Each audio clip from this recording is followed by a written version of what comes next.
This is the OM System OM-5 Mark II, and I think it could well be the most divisive Micro Four Thirds camera ever released. Welcome to Adventures in Aperture. My name is Matty, and this is Adventures in Aperture, the place to be for those seeking a deeper dive into camera and lens reviews.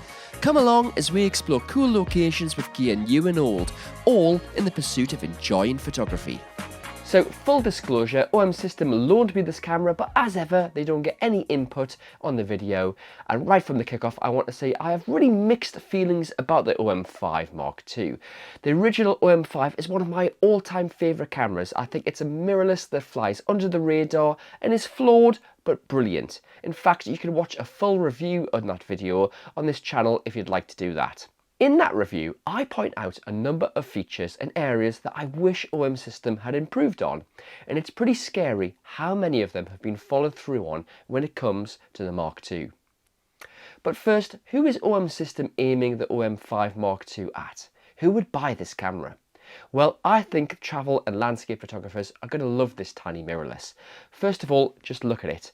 It's an absolutely beautiful camera. The new desert sand paint job is going to be divisive. You'll either love it or hate it. But I actually think the majority of people will embrace it. I actually think it's fantastic, and I'll be honest, I'm thinking of buying a tin of paint in this colour and painting all my cameras to match. But joking aside, it fits the outdoor adventure profile perfectly, and OM Systems designers deserve a tip of the hat for making this happen. Of course, if you don't like the sand colour, just go for the silver and black alternative. You know, many will read the specifications and be slightly disappointed that the sensor serves up the same resolution as the original OM-5. That's standard OM System 20 megapixels. And remember, the Mark II is essentially a non-stacked version of the sensor found on the OM-3 or OM-1 Mark II. I own and have owned a lot of Micro Four Thirds cameras, and I think if you're really that bothered about resolution, then maybe Micro Four Thirds is not for you. I can understand the frustration when my Panasonic G9 II boasts a 25 megapixel sensor, but you're still going to capture some amazing imagery with the OM-5 Mark II. How good is that image quality? Well, let's take a look at a little slideshow of images that I captured with this camera.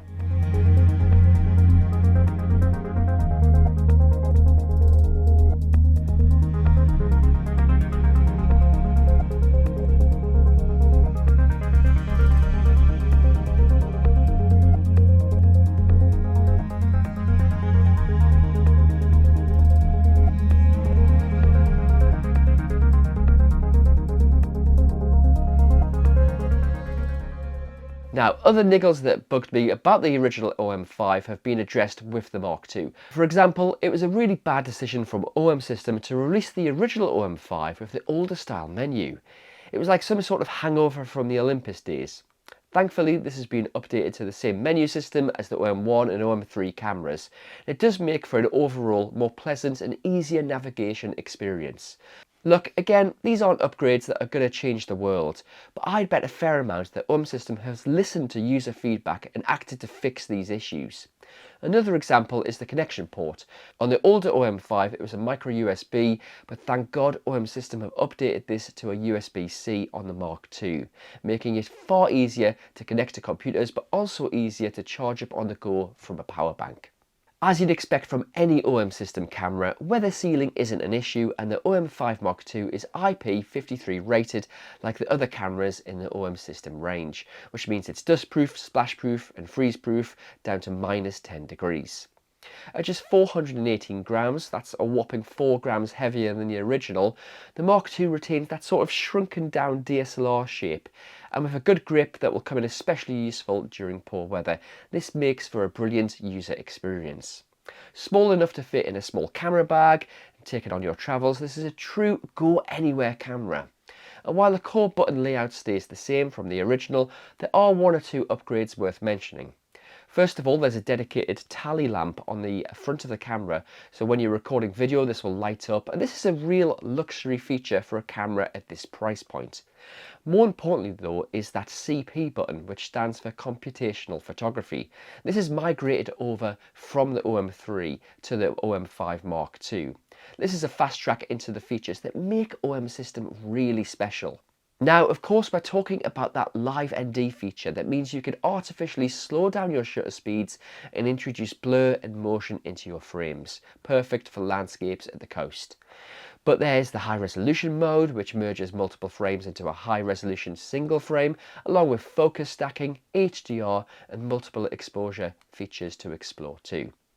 Now these features open up new creative doors and are exactly why there's still so much life left in Micro Four Thirds.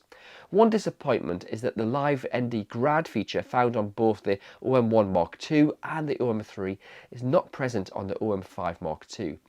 This is a big shame, but I can see why the OM5 Mark II, it's the more entry-level model and there's going to be some points of difference. It's just, well, I would have loved to have seen this feature on the OM5 Mark II. Another compromise is found in the AF system. The OM5 Mark II uses the tried and tested 121 point EF and it does feature face detection. However, it lacks the advanced subject detection seen on the OM1 cameras. I found these modes to work incredibly well, especially if you are capturing bird photography.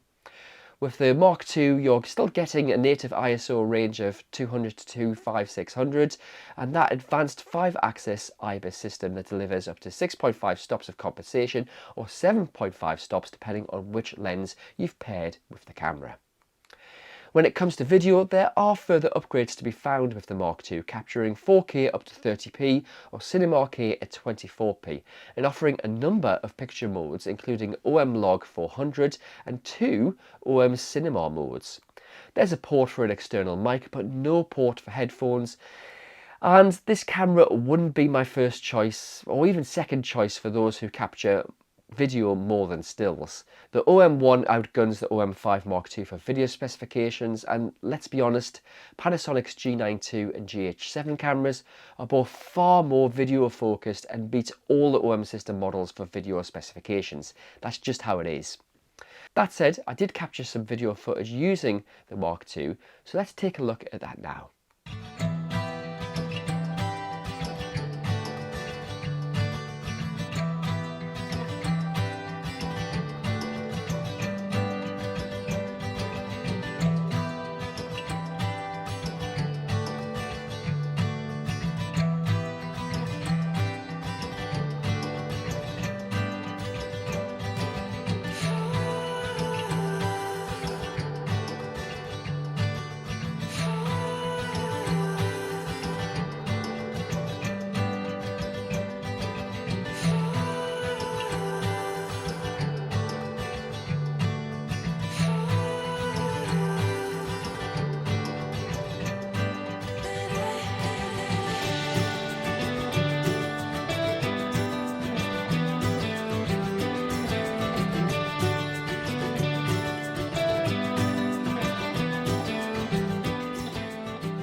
What I love personally about the OM5 Mark II is that it stays true to the Micro Four Thirds ethos. It's small, lightweight and weatherproof.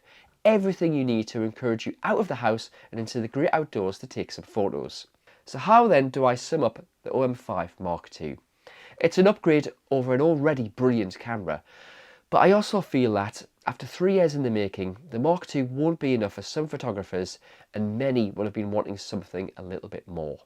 I have a lot of love for the OM5 range. I've owned the original for a long time now and it helps me capture some great imagery, so would I spend my own money on the Mark II? The answer to this is yes, if my main task was capturing outdoor photography stills. If you shoot video, go Panasonic. But if you want to capture stills and make the most of that computational features OM system has led the way with, then the OM5 Mark II is a great buy. Plus, at the time of filming, the UK price for the OM-5 Mark II was £1,100, body only. In the US, it was $1,200.